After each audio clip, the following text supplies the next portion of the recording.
Hi, I'm Rob, And I'm Rob, and welcome to the Help Me I'm Middle-Aged podcast. where you can find fun and exciting things about being middle-aged. Oh, you're going to find things about us and about yourself you never thought you knew. Hold on, come along for the ride. It's going to be fun. Welcome to the Help Me I'm Middle-Aged podcast. My name is Rob. And I'm Rob too. And today we have Kim Kelleher from Hunterdon Hospice. And we are excited about this conversation coming up. And we want to thank Kim for joining us today. And she's actually a colleague of my partner, Rob.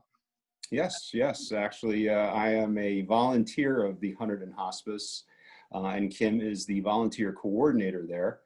And I guess probably about a year ago or so, I got involved in hospice, and we'll get to that story in a little bit. But Kim, why don't you tell us a little bit about yourself and about Hunterdon Hospice? Okay, so first of all, thank you for having us. It's a good time for us to be doing some publicity here just because November is National Hospice and Palliative Care Month. So it's a time just, sort of designated to help create awareness about hospice and the offerings. So we're really thankful that you guys asked us to participate. I'm actually a Hunterdon County resident. I've been here a long time. Came back after school, after college. My background is actually in communication and marketing, but I've had a lot of involvement with nonprofits. Through a really fortunate string of events, I ended up here at Hunterdon Hospice as the volunteer coordinator. And basically with hospices, when Medicare had hospice when hospice became part of the Medicare benefit under the law, it's written into the law that 5% of the workforce of a hospice has to be provided by a volunteer base. So that's where my role comes in, and that's how, Rob and I were fortunate enough to meet. My job is to oversee the volunteers and the things that they do. Sadly, right now with COVID, the model is very altered right now. Our patients aren't allowed to go and do home visits provide that visitation and care. But in a normal circumstance, we hope to get back to one of these days. Our volunteers are going in and providing, companionship. They're providing relief support for the caregivers to be able to either, take a rest or take a walk or go out and run some errands and all that. Volunteers also provide complementary therapies like Reiki and massage therapy and pet therapy. So it's a pretty special component, non-clinical component of hospice care. So that's sort of how I fit into the piece. And then I guess as we go along, I can tell you more about hospice as a whole. Yeah. You mentioned palliative care. In case people don't know what that is, what is that compared to hospice? There's a lot of words. So I don't have a clinical background. So it's been a learning experience for me, and there's a lot of common terms that, I think I help translate. Palliative care and hospice care sort of work hand in hand. Hospice care is palliative care. Both disciplines are looking to provide comfort when a person is going through a disease or an illness. The difference comes in part that palliative care can start at a diagnosis and while treatment is being sought. So for example, if someone had side effects from doing chemotherapy, they could have palliative care to help them with the symptoms that come, the side effects from chemotherapy. They also, just from a psychosocial standpoint, there's social workers in palliative care and doctors and all that help to provide just the support that's needed when you're facing an illness. The difference is hospice sort of comes into play when that illness has reached a terminal progression. And so hospice care, when the patient has an expectancy of 6 months or less to live, that's sort of when hospice care comes on board. And hospice isn't a place, it's a philosophy. So what's happening is it's just the shift of saying, okay, we're not going to be curing this illness. There are no more cures or treatments for this illness. Now the goal is to make people as comfortable and, just give them quality of life in the days that they have left. So that's kind of the difference. I just recently in 2019 went through the Hunterdon Hospice program, I guess, with my mom. And it's so fascinating to me because those people, all of you do what I consider God's work, right? You just are very, very, very kind. And I remember the nurse, her name was Joanne. Her last name escapes me right now. And me and my wife were here, and my mom was just entering hospice from a diagnosis of pancreatic cancer. And we were lost. Like this is a lot on the family to be able to handle. And like, she just took us in the living room. She sat us down and she told us we were going to get through this. She told us everything you guys offered.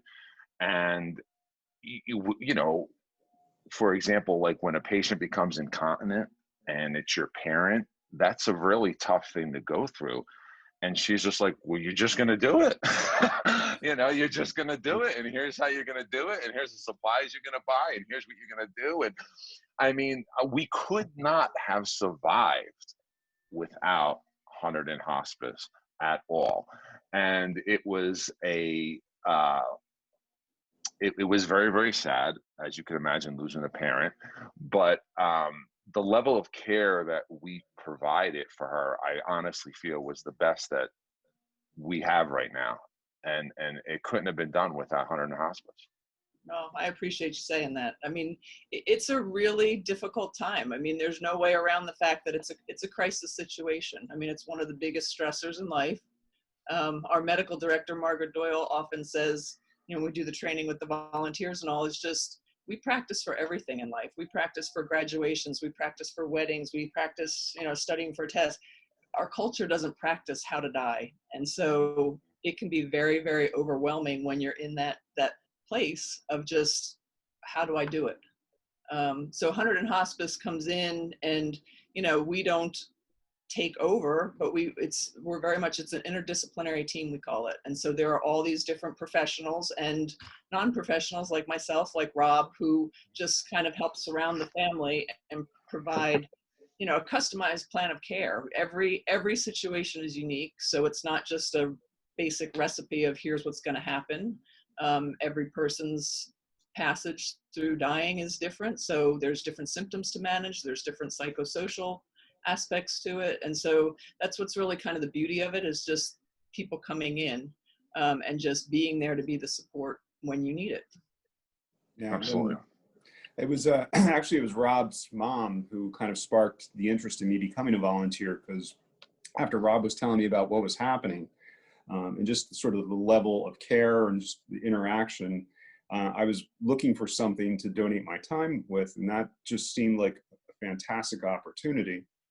I also have a lot of clients they're typically probably 65 years of age or a little bit younger. So their parents are up there in their 80s and 90s. And I've been hearing more just through stories that they've been telling me about how hospice has been brought in and what a difference it makes. So this seemed like just a great sort of opportunity to give back and just be, you know, focused on a hospice sort of an approach. So Yeah. it was, I mean, yeah, it's pretty special. I mean, I think that the average person doesn't understand hospice. There's a lot of stigmas with it that culturally we just don't. yeah.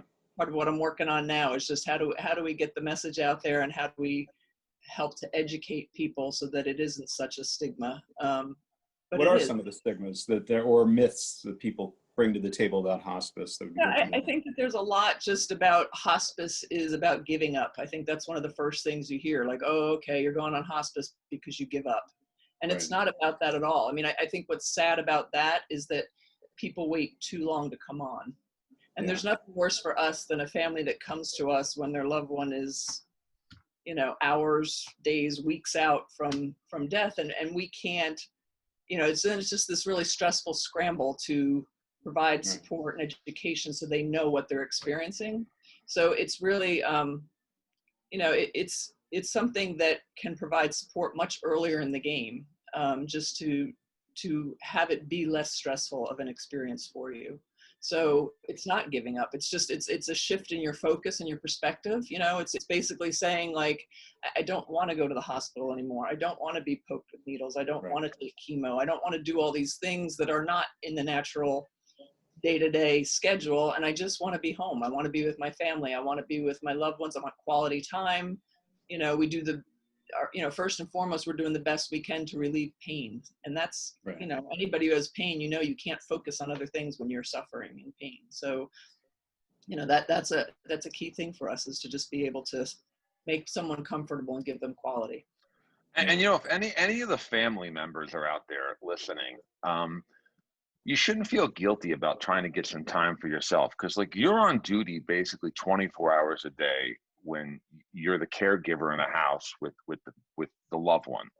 And like I never forget, like the hospice or like the aide would come in and they'd be like, just, it's okay to leave, like, go for a walk, go to the gym for 45 minutes, like clear your head, because like you're around the loved one who is progressively getting worse 24/7, and it's a lot on you, never mind the patient. And that's when you start to like lose patience, I think, sometimes. And sometimes they come in, they give you a little gap of time, and you're able to clear your head a little bit, before you go back. And I think that is so important, because you're trying to be the best caregiver you can, and you're not trained for it. This just thrown upon you. Like, these are what people do who love people, that they take care of them at their time of need, right? So I think take advantage of hospice, take advantage of what they offer. If the health aide comes in and you have like a 2-hour window, clear your head a little bit, go for a little bit of a walk. Like, it's okay to leave. It's, you got to go grocery shopping, you got to do this, you got to do that. Like, there's a whole household and children and other factors of your life that still have to run on top of taking care of the loved one. So if you could speak a little bit about like how important it is to take advantage of all the services that hospice offer. Yeah, exactly what you said. As a caregiver, the biggest thing is hospice doesn't move in with you. It's not like we're coming in and taking care of every detail, Right. We're a support team, but the patient still has to have an identified primary caregiver who's going to be the point person for the care that's required. And it's Right. hard, especially, in keeping with the theme of your podcast here, especially for our generation. We're a split generation. We're trying to care for parents, and we're trying to raise children, and we're trying to work a full-time job. So it's a lot of stress that can be on you when you're trying to, you have to make shifts in your normal routine. So like I said, we're providing resources like home health aides that can come in for a period of time and help with, basic like personal care and that kind of thing, but they're not there 24/7. So there is a part of it that's on you, and there's no question about it. Being a caregiver is physically and emotionally exhausting. So Sure. you really need, it's kind of like, I use the analogy of like they always, on the flight attendants on an airplane, you need to get that oxygen mask on yourself first before you can start to help others. So it's really important to take care of yourself. And I think, that's the resource that we help provide. And there's really no cost, right, associated with the, people bringing in hospice at this point. No, most hospice coverage is covered by Medicare, Medicaid, private insurance companies, and not all hospices, but unique to Hunterdon Hospice is that we will never turn anyone away who can't, who doesn't have the coverage to cover the costs. We will work with the families, to be able to provide that care. We're not going to deny anybody, the right to a comfortable and dignified death. So, it's really important. And that's usually done with the doctor, saying it's time for hospice. So if a family is thinking like that, but wants to start the process, what's usually the best way to go about getting it going? So yeah, to come on hospice, you need a doctor to certify that the expectancy, and I always say that, people think like, oh, they came on hospice and they died right away. And that's not the case. We have patients that are on for a year, 2 years, 6 months. It's not up to us to know how long someone had, but if the average diagnosis for the condition is less than 6 months, a doctor will certify that they can come on hospice service. That doesn't mean that someone should wait for their doctor to say, okay, it's time. It's ultimately up to the patient and to their loved ones to say, we're at the place where we need support, or we're at the place where we don't want to pursue any more treatments and all that. So again, it's team and it's communication that's really important. but in technical terms, yes, a doctor would, write the order that someone is appropriate for hospice. And then we actually have a position here. Actually, your nurse, Joanne, that you spoke about is now our liaison. And so she goes and meets with families and just assesses, is the person appropriate to come on hospice? And that's oh. Joanne's a rock star. I will share this podcast with her afterwards. She's been here a long time, and she's a fireball, and she's just really dedicated to what she does. So yeah. But yeah, it's a hard call to make that decision, and it's important to just take the steps to get the information that you need. Right. And I guess to that point too, my point was that Medicare is what sort of guides who's appropriate. It's not discretionary to us to say, yes, they're good, no, they're not. There are very strict guidelines about the progression of a terminal illness, and a patient has to meet those criteria to be able to come on. So that's something that's continually looked at. We meet weekly in a team setting where we go through, the whole team is there, and we discuss the patient and the condition, and is there improvement, is there a decline? And so basically when they come on for Medicare, there's two basic periods of 90 days. And then after that, they're recertified every 60 days. So our medical director, in conjunction with the nurse, will go out and visit the patient and then assess, okay, is there decline, or are they stable? Is there improvement? We sometimes have people that we say graduate from hospice, once we get them comfortable and, just things settle, things seem to even out and their symptoms don't decline. So, they're not eligible to stay on hospice, which is, a good thing. I was gonna say that's a positive thing. And it's a positive thing. And, there's no denying it. It doesn't mean that their illness has gone away, but it certainly means that they're just not as in the rapid decline that would require hospice care. Yeah. I would recommend, if someone is financially able to afford it to, and they're going through this, New Jersey has a Family Leave Act. And I'm not sure if it's a national thing or it's just a state thing, but you're allowed to leave your job for a period of time to take care of a loved one. And I'm so glad that I took advantage of that, because it allowed me that time to be with my mother, at the end there, the last several, probably 12 weeks or something.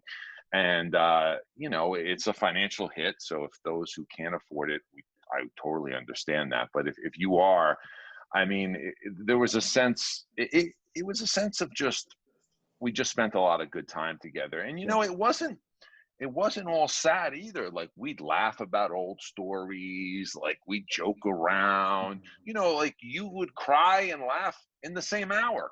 You know what I mean? Like, that's part of the process. We tell funny stories. It was a bonding thing. And, of course, those last couple of weeks, you had less and less and less and less of that, of course. But, I would really recommend, if you were able to take advantage of that, to do that. That's a great idea. Yeah. Just to know it's a difficult chapter, but there is beauty in it. There is. It's just, it's a really special time. And again, not all families, how people deal with crisis, not all families can embrace it. Some people fight it till the end, and it's, but it is, if you can kind of embrace the situation and just be in the moment, there's a lot of beauty that can happen there. Absolutely. And it runs the gamut too. It's not just individuals in their 80s. It's unfortunately sometimes younger children. Yeah, hospice care is, unfortunately, illnesses don't discriminate, and so we take everyone from children all the way up to, we had a woman on our service she celebrated her 102nd birthday, I think it was. Wow. And wow. Volunteers, we were all excited to go and celebrate with her, but sadly that happened during COVID. So, it's pretty special. And it is, and certainly, when it's a younger life, especially, again, middle-aged, when I'm seeing those sheets come in and it's saying 50 years old or whatever, it's hitting close to home. So there's there's no discriminating against who this happens to. So we're doing our best, at every level. Has COVID been anything special or different as far as for the hospice time, or? Not, I mean, the biggest thing is just safety protocols. It's not like we're seeing our patient load increase. You know, sadly, people with COVID were in the hospital and passed in the hospital. So it wasn't like they were being rushed onto hospice. It wasn't an option. So it doesn't change our numbers per se, like our daily census, but certainly the protocols. I mean, at one point our social workers had to do everything like we're doing now, just remotely with the families. So there wasn't that, face-to-face care and compassion that way. Nurses going in obviously in full PPE when required, if we had COVID patients that, were on service. So that required another level. It's tiring, and then certainly, like I said, we're missing a huge part of our program to be able to offer the complementary therapies and just the volunteer. That's my favorite part, when I see our volunteers bond with a family and just, it's a pretty special connection. So it's really sad not to be able to do that.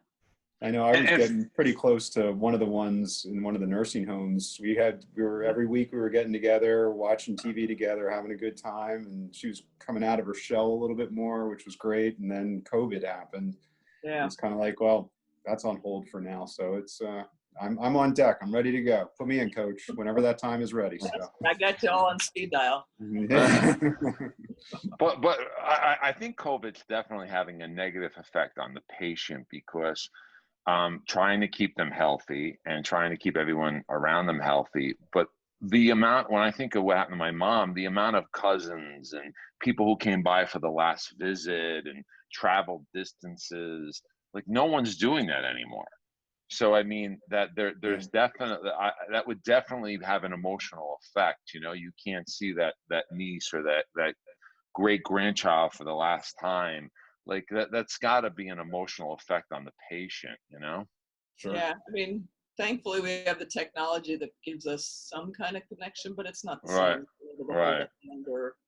And especially for the people that are in care facilities. I mean, the care facilities tend to go into lockdown, and they won't let, they even limit the number of our staff. Like we have to have a designated nurse who goes in and all that. And, it's just in the best interest of the patients and the staff that's there. So really difficult situation. Really tough. I can't imagine. The whole thing's got to be so tough, It's sad. But so let me ask you another question. So how as a volunteer coordinator, like how is the recruiting of volunteers?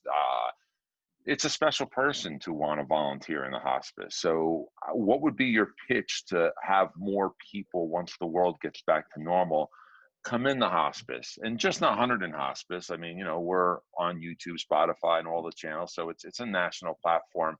So to encourage more volunteers, well, what does that bring to the patient and the volunteer? Right. I mean, anybody who's volunteering for any organization, they've got a big heart. They have to do selfless kind of work. For 100 in hospice, I mean, a lot of our volunteers, I'll do the pitch to you, Rob. A lot of our volunteers come on because they've had a loved one on hospice and they've experienced it and they want to give back. We have volunteers who just maybe don't have a big family network, and they say, like, I want to be there for the people that don't have those family. That's the hard things, when there's people that don't have that really tight network to support them through this chapter. So certainly, I mean, it's just something that it's a way to give back. It's, I joke in the sense that when you tell people that you work for or volunteer for hospice, they kind of give you that empathetic head tilt of like, oh, and I equate it to telling people you live in New Jersey. You kind of get like that, oh, and, like,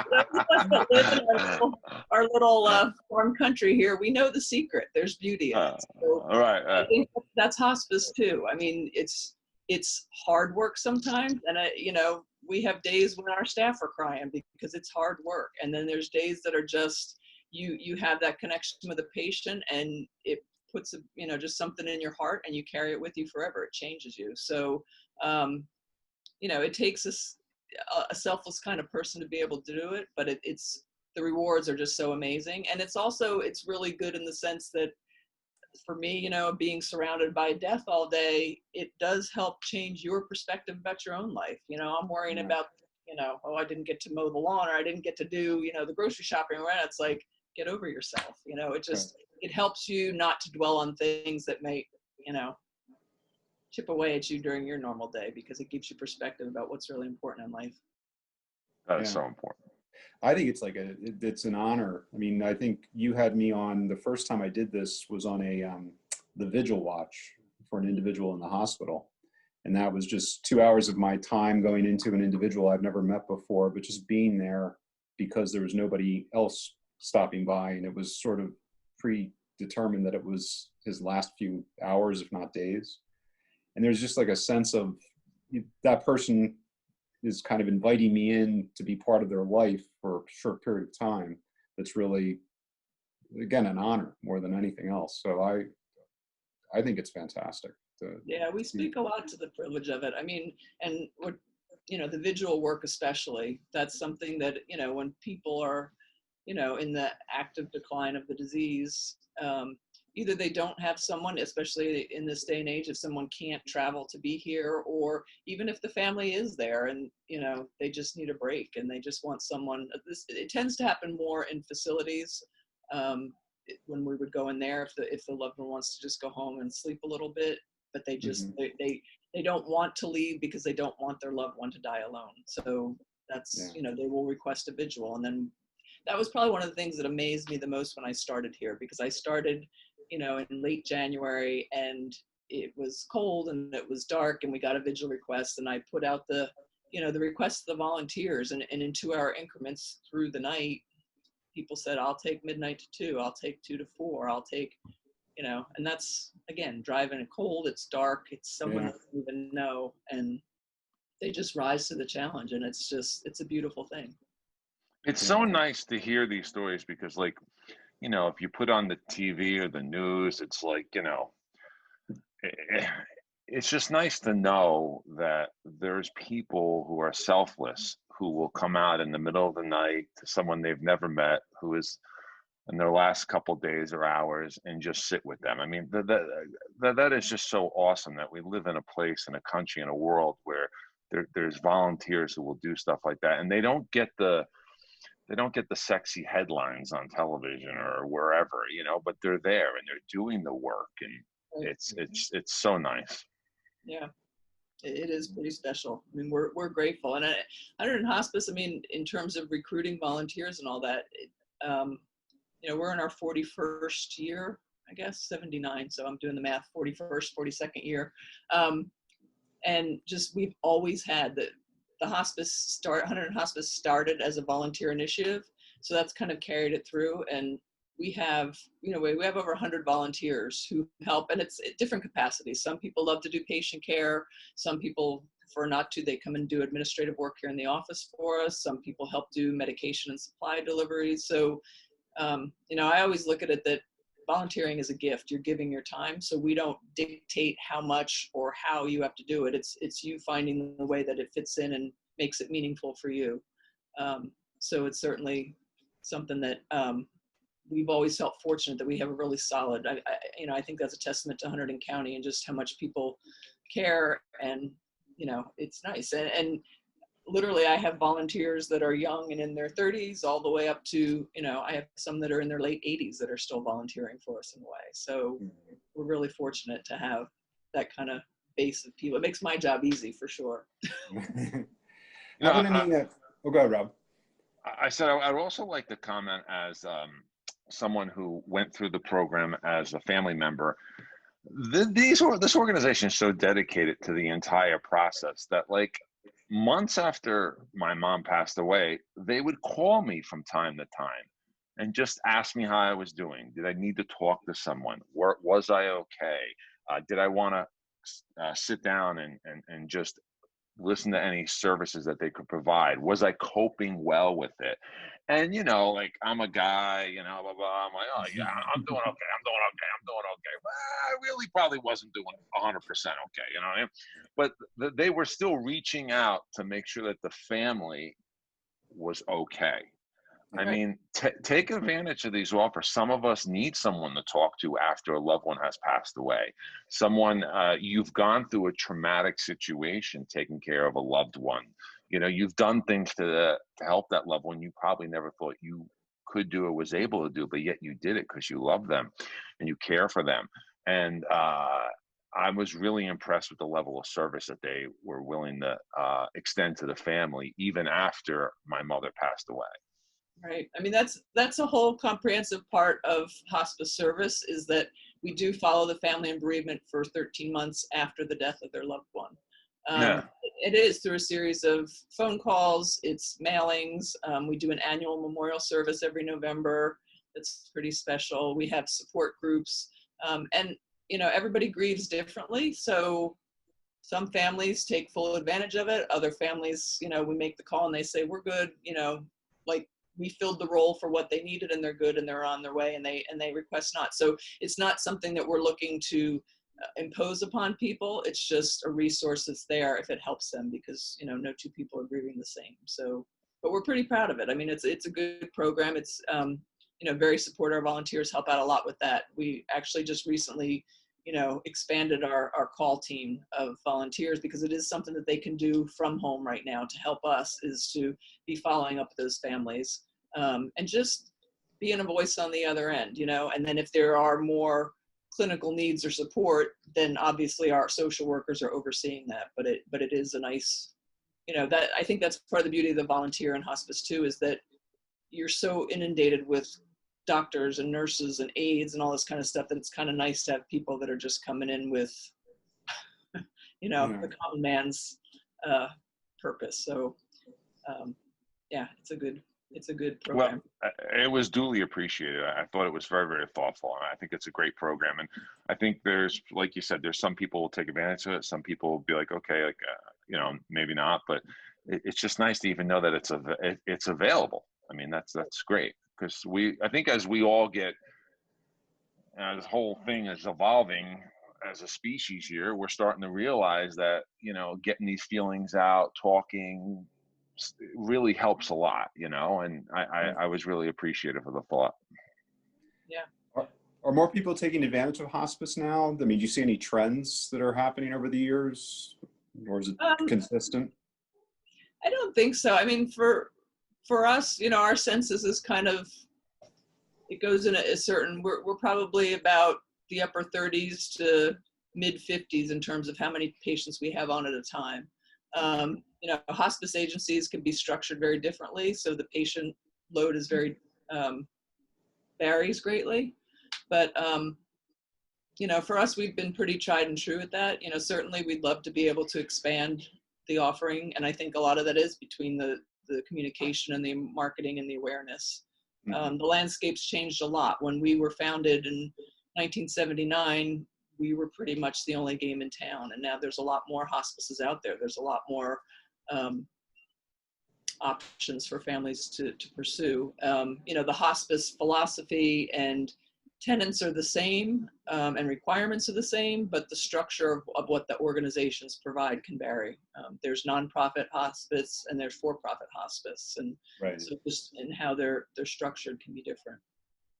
Any ideas on like what to be on the lookout for when looking at different hospice providers? Is there anything that's cause for alarm or red flags go up or anything like that? The biggest thing is that you can, it's important to kind of do a little bit of your homework in advance, Right. I think, before starting to make the calls or having the conversation. I mean, certainly with the internet, you can look up things and give yourself a little bit more guidance. The best resource is probably the National Hospice and Palliative Care Organization, which is nhpco.org. They actually have a family toolkit that can help you, you know, just kind of map it out for you and know what things to look for and to ask about. And then Medicare also has a website too. If you go to medicare.gov, they have they're actually, I have to look at my notes here because it was called Hospice Compare, and they're calling it Care Compare starting December 1st. But that one allows you to like put in your zip code and put in, you know, compare the local hospices in your area. And then you can sort of weigh, you know, where things sit for what you're looking for. Yeah, interesting. But it's helpful too, I guess, just again, to be more aware of the hospice philosophy and what it involves. And certainly we explain that when we go out and meet with a family and say, okay, this is what it's about. And if you're comfortable with that, you sign on. And if you're not, you know, we leave and you can call us at a later date if it seems right then. So. Yeah, I guess it's all about education and just people becoming knowledgeable about what hospice really is. And I guess human nature, people kind of keep wanting to try new things for their loved ones to make them better. And then eventually you just kind of say, what's the quality of life you're going to have? So yeah, I think the whole hospice sort of ideologies really needs to be known by the public more and more. So. Yeah, and it's not, like I said, it's not a, you know, giving up approach. And certainly if someone comes on and then says, well, you know what, I think now there's a clinical trial, I want to try it, then we have people that revoke hospice. They decide that, okay, no, I don't want to, you know, I want to keep fighting. I want to go back and try something different. And so that happens too. You know, it's patient and family centered. It's whatever that person needs. And we're just trying to meet them where they're at. Yeah, interesting.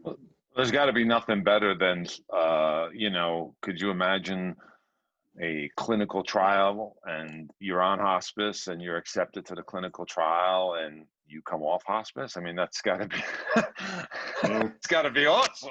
Yeah. You know what I mean? I mean, that would be, you know, that's stuff for movies are made out of, right? You know, that'd be great, you know?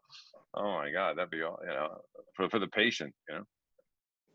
Sure. Yeah, it's hard. And I mean, we have sometimes, you know, there's families that, again, they come on, but then they fight it because they, you know, they don't, it's just, it's a very emotional place to be in. And so it's just, it has to be, you know, we're not speeding up the death process and we're not, you know, slowing it down. It's just, we're meeting the people to be there for them, to provide the care that they need. So that includes the emotional state, you know. Absolutely. Absolutely. Great work.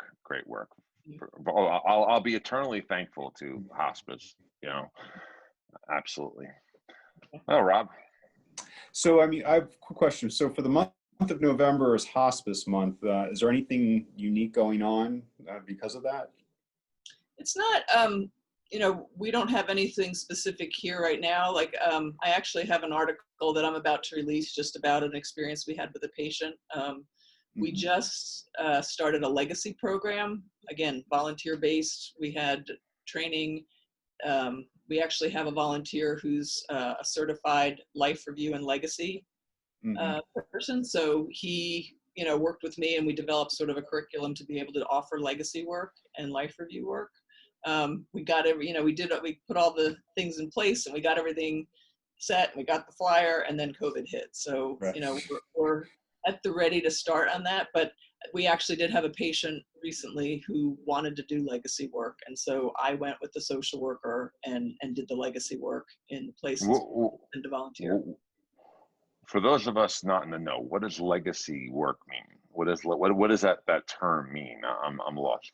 This is really cool too. Go ahead, you describe it, Kim. This is one of my personal favorite things to do, but so there's life review, which is, again, when someone is dying, there's a lot of, you know, there's physical decline, there's mental, there's psychosocial, there's spiritual things that they, you know, they might be wrestling with. And so sometimes for people to do a life review, it's the opportunity to sit with someone and just share their story.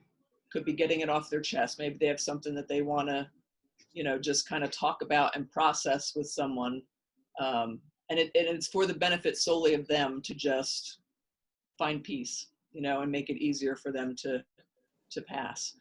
But legacy work is something that, with the intention that you're doing it to leave a legacy or leave some kind of memory for, it can be for a loved one, it can be for a friend, it can be for educational purposes. And so what we're offering is the ability to go in and record. And very much like this, it's the opportunity to sit and have a conversation and to, you know, we can offer questions that prompt the conversation, or we can just say, okay, you know, what do you want to talk about? And let them just go. And very mindful, like when we did this one recently, you know, it's their property when we record. So when I talked with this person, I said, we're going to do this and capture this moment. And then you're going to say, you know, okay, I want to share it with, or delete it, and we delete it, and it's the memory of just the moment there that it was. So in regards to awareness for hospice care and all, this person graciously said, like, she gave consent, share my story. So that's something that I'm hoping to get out this week, just to publish to, I think it's, for me personally, with all the darkness that goes and sadness that goes with death, in hospice care, like I said, there's beauty. And so it's just finding those little bits of beauty that, it's the light in the darkness that just we look for those things to kind of help balance out. I think that's awesome. It's so strange. I think we all go through our entire life just thinking we're never going to die, right? Because like we're fine. It's just something that we, as a human being, I don't think we really concentrate on the end. And when my grandmother died, I was like 12 years old, and I wasn't, I was at the church, and the priest said something, and it just stuck with me the rest of my life. He said, "You were all born with a sentence to die." And I was like, "Oh my God!" Like, I'm 12 years old. I'm like, wait, I feel great, But like as you get older, it's one of those things that like stay in your mind. It's just one line I remember from the eulogy. I couldn't tell you another word the guy said, but it's true. Like, we're all going to make this transition, right? And when I hear the story about the legacy and sharing it, and maybe putting your thoughts in a recordable form, whether video or audio, I think that's awesome, because you can share it with people and your grandchildren, or maybe your grandchildren that aren't even born yet, and they could hear a little bit from you when you're still cognitive and able to. And I think that's really important. I think that's part of like the healing process of when you're going through this. I think that's amazing. We also, the other part too that's kind of special, we had this with a patient, is that, she didn't want to be recorded or in any way like that, but she wanted to leave a message for all of her family members. So a volunteer sat with her and helped her write legacy letters. And so we kept them here at the office, and after she passed, the nurse went and delivered them to each of the family members. And this was this really special gift. That's very nice. Yeah. Because it's just like, what would be greater than to just have a custom letter to you that you're left to. So. That's awesome. That is amazing. I bring a tear to your eye. What about the program that is at the 100 in Hospice, where you make like a pillow or a bear out of the clothing or the? Yeah, so we have a memory bear program, and we do it for hospice. Typically, it's obviously the clothes of your loved one who passed, but we've also done things, if somebody had a special occasion, a wedding dress or whatever, and they want a bear or a pillow made.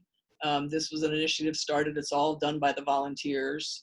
They donate all the stuffing and the pillow forms and all that and their time. And it's pretty fun. I mean, people bring, actually my office, it doesn't look so bad right now, but it looked like Santa's workshop. It comes in days. And so, people bring in bags of clothes, and they give us instructions of, we want the Hawaiian shirt here, and we want the red fabric here, like whatever. And they customize it to what they want it, and then our volunteers sew it and give it back. And it's again, it's another one of those bright spots, but it's hard. Sometimes you get the family member to turn over the clothes, and they're emotional. It's a piece of their loved one that they're handing over to us. So, I try to assure them that what comes back to them is going to be something that they can cuddle with or just have as a really special memento. But the volunteers do an amazing job with it. I mean, just all kinds of fabrics and requests, and they take the denim jeans and they make little jeans on the bear or whatever it is that they do.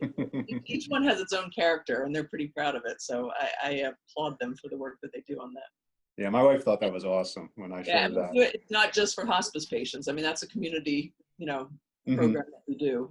We offer, typically what we do is, if someone's family was on 100 in hospice, we'll do 2 free items, and then anybody else or anything beyond that, we ask for a $20 donation per item. So it's pretty reasonable, but it's a fun, I like that part of my job when the bears come in and out.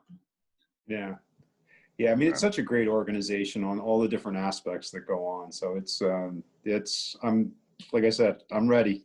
Put me in, get me going here as soon as this COVID thing stops. But it's a truly, you can't put words to it, I guess, for a lot of people. And Rob, I mean, classic example with your situation. So you've lived it. So that's, you can see it. That's just Yeah, impressive. yeah, yeah. I mean, we're on behalf of our whole audience. I would never speak for all of them, but I'm going to say we're thankful that hospice is here. We're thankful that people like you exist and the volunteers who help people all over the country, and especially here in New Jersey. And we're just, it's just sometimes it's good to like take note and say, oh, I didn't even know all these services existed, and to hear the stories. And so when like a couple months or a couple years or maybe never, you're going to have a family member who's going to go through this, and maybe this conversation you know, that we're having will spark a memory, and I heard a podcast on it, and let me reach out to this particular organization, and you'll maybe go through it maybe a smidgen easier. Yeah. I mean, our whole team, and, you know, just backing up a little bit too, the whole team, it's an interdisciplinary team. So we have a medical director, we have nurses, we have social workers, we have a chaplain, you know, we have home health aides, we have the volunteers. There's all these different people, pharmacists, they're all working together to help support the family. And I mean, I do have to say the group here is just really dedicated to the work and always happy to answer questions. So, you know, you don't have to be on the doorstep to just be like, okay, help me. It's Right. time. I mean, that's certainly what I'm going to be working on in this upcoming year, is just increasing, you know, in the past they've had what they call a speakers bureau, which just is the ability for us to be able to go out and meet with church groups or, you know, retirement communities or whatever place that we might be of value, and just educate. I mean, that's the biggest thing we need to do, is just educate people. That it doesn't have to be such a negative and scary experience, and you're not in it alone when you kind of let help in. And that's, you know, not only a hospice team, but it's a time in your life when you want to let in your friends and family, and it's okay to ask for help. So it's really important. It's a really important mind shift, and something to embrace, because it's not easy. Yeah, it's Well, not, we're not taught that, so that's for sure. Well, I can tell you, when you make that phone call, Hunter in a Hospice, you are definitely not alone. You'll make a lot of new friends. You'll have more help than you could imagine, and they'll do everything they can in their power to do the best job as possible. As a consumer, family member. I appreciate the endorsement there, because, you know, we try really hard to you know, just make it custom to, I mean, no two experiences are the same. So we're doing everything in our power, and it's a fluid situation. So every day we're reevaluating the patient's needs, the family's needs, you know, just talking as a team of how do we keep adjusting the plan of care so that we can do our best. Right. Absolutely. Well, Rob. Well, you know, as we're kind of coming to the end of the podcast, is there anything that you want to bring up, Kim? Any telephone numbers or anything else that we want to kind of have out there? Yeah, contact information.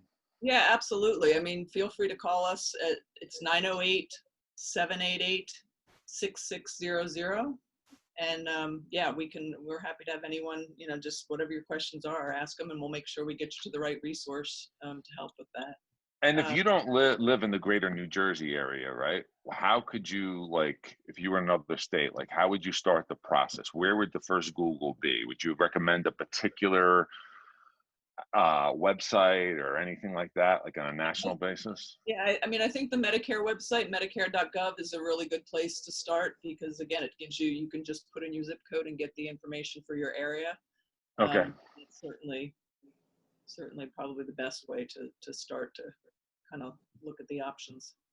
You also mentioned the National Hospice and Palliative Care Organization. Is that a good place? It's a great resource, nhpco.org, and they have all kinds of resources and things that, you know, help.